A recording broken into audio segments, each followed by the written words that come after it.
Hello everybody, welcome back to another video on Starting 11. In today's video, we're going to talk about the starting 11 with the most goals. As you may be aware from the previous video, position changes aren't permissible. For example, if a striker who has 900 goals just misses out on the striker position due to the other striker having 901 goals, this player doesn't get into the team. Even if he has more goals than every other player in the team, this is due to the fact he only plays striker throughout his career and cannot adjust with his position. Today's formation is a 4-3-3 with an attacking midfielder, also known as the number 10 role. If you have any questions, don't hesitate to put them down in the comments below, and I hope you enjoyed the video. Now, starting off with the goalkeeper role, Rogério Ceni. Now you may be surprised by this, but the former Brazilian goalkeeper scored 132 goals. Wow, 132 goals. For an outfield player that is impressive, yet alone a goalkeeper. He scored all of his goals for Sao Paulo, but unfortunately never scored for the Brazil national team despite having 17 appearances. Regardless, 132 goals for a goalkeeper is mental, and I doubt that record will be broken anytime soon. Majority of his goals were set pieces, as he was a free kick taker for Sao Paulo and even penalty taker. The next position we'll be taking a look at is the right back role, and it's no other than Branislav Ivanovic. Former 3 times Premier League champion, the former Chelsea and Serbian right back scored 66 goals in 691 games. He was a solid player for Chelsea, before eventually leaving after 9 years in 2017 for Zenit. Moving on to the first of the two centre-backs. It's the highest goal-scoring defender of all time. It's former Real Madrid and Spain defender, Sergio Ramos. He currently still plays in the Mexican League for Monterrey. He currently has 126 goals and still counting. He scored some crucial goals, including 2 Champions League final goals, both against Atletico Madrid, one coming in 2014 in stoppage time and the other in 2016. Ramos is considered by many as the greatest centre-back of all time. Now, moving on to the other centre-back, René Alfuso, former Austrian Salzburg defender. Apologies if I've pronounced his name wrong, and please do correct me in the comments down below. René Alfuso scored 79 goals throughout his career. He did also play in the number 6 role, but also played centre-back multiple times, so therefore fits into the criteria for centre-backs. I apologise for the low quality clips in advance, as there's not much clips of René Alfuso on the internet.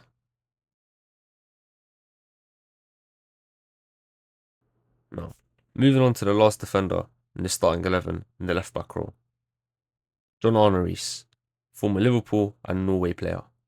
John Arne Riis scored 64 goals throughout his career. He also won the Champions League in 2005, part of the unforgettable night in Istanbul with Liverpool. He was a solid player, but isn't regarded by many as the greatest left back of all time, not even top 10. However, is seen by many as a Liverpool legend. Now, with the defence out of the way, we'll be moving on to the midfielders. The first of the two centre mids in the starting 11 is former Chelsea and England international Frank Lampard, the highest goal scoring midfielder of all time, 261 goals in 843 games. He won 3 Premier League titles, 1 UEFA Champions League, and is regarded as top 3, if not the best Chelsea player of all time. Now, moving on to the next centre mid in the starting 11 is former Lampard teammate at international level and former Liverpool man Steven Gerrard. He scored 206 goals in 794 games. The former Reds player was pivotal in the Istanbul Miracle in 2005, scoring the first goal of the famous comeback. Gerrard spent many years at Liverpool and eventually left the club in 2015 and is regarded by most people as a Premier League legend and a Liverpool legend.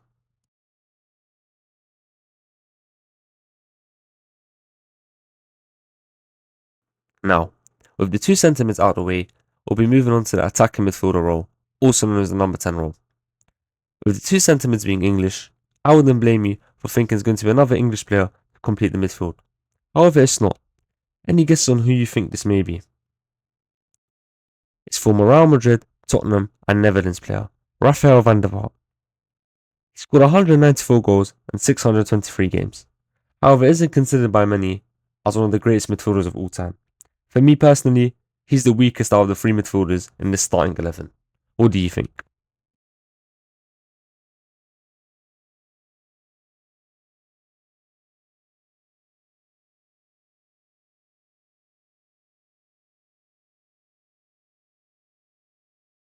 Now, with the midfielders out of the way, we'll be moving on to the attackers.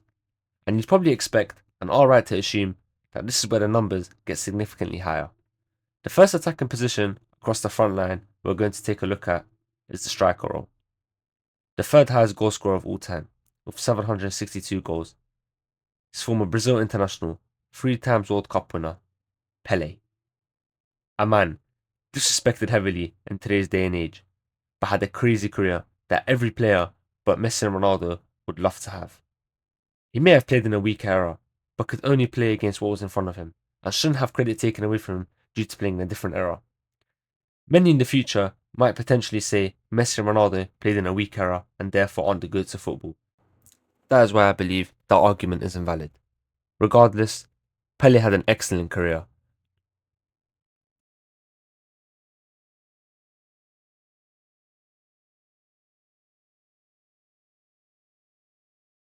The next position we're going to be taking a look at across this front line is the right wing role. It's no other than Lionel Messi, second highest goal scorer of all time, with 854 goals, just ahead of Pelé. The man who broke records to get Argentina 2022 World Cup. A man who's won multiple league titles. A man who's won the most trophies in the history of football. 4 UEFA Champions Leagues included in that. Lionel Messi is considered by many as the greatest footballer of all time, if not top 2.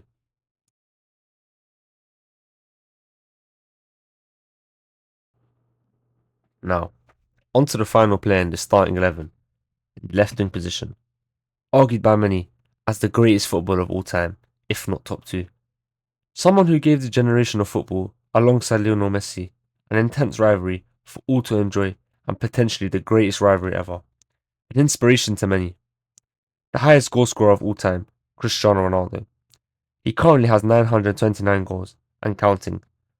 The former 5 times Ballon d'Or winner, currently on track to score 1,000 goals, becoming the first man and probably last to do so. Regarded by many as the most complete finisher of all time. Ronaldo had no weaknesses. Right foot, left foot, headers, acrobatics. He was a leader on the pitch. Cristiano Ronaldo. He was known for never backing down.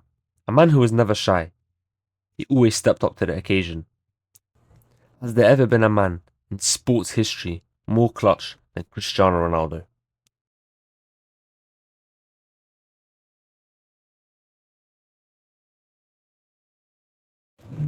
That is the starting 11 complete. The total amount of goals added up in the starting 11 adds up to 3,673. Wow, that is a lot of goals. The goals want to stop flying in this team. Like I mentioned in the previous video, I'll be doing a prediction where I believe this team, in its prime, would place in the current Champions League. This may come as a surprise, but I just think this team is too attacking minded. Too many superstars to function as a team and won't be balanced. For example, Ronaldo, Messi, Pelé. Do you really think any of these 3 are willing to drop back in defence? No. These 3 will want to stay up and attack and be the main man of the team and be on the counter. However, I believe this team has too much individual quality to get knocked out too early, but I believe it will only reach the quarters. As I believe history shown that attackers or too many superstars just isn't the solution. A balance is required. For example, Paris Saint-Germain in 2022-23 season. Too many superstars and an unbalanced squad, including Neymar, Messi, and Mbappe, knocked down the round of 16 against Bayern. Another example is the Real Madrid squad in the 2003-04 season, where they had a starting 11 with almost all the best attacking players, such as Roberto Carlos, Beckham, R9, and etc. Result? They got knocked out in the quarterfinals. So you see, goals and superstars isn't always the solution.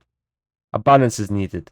The midfield in this team of Lampard, Gerrard and Van der Vaart is also unbalanced. There's no defensive player in this team, and as history has shown, when Lampard and Gerrard played together in the England side, they never did that well together because they both had similar roles and both don't like playing that deep. If you like the video, make sure to like, subscribe and leave a comment on any suggestions or if you agree or disagree with my Champions League prediction. Once again, I apologise for any low quality clips and enjoy your day.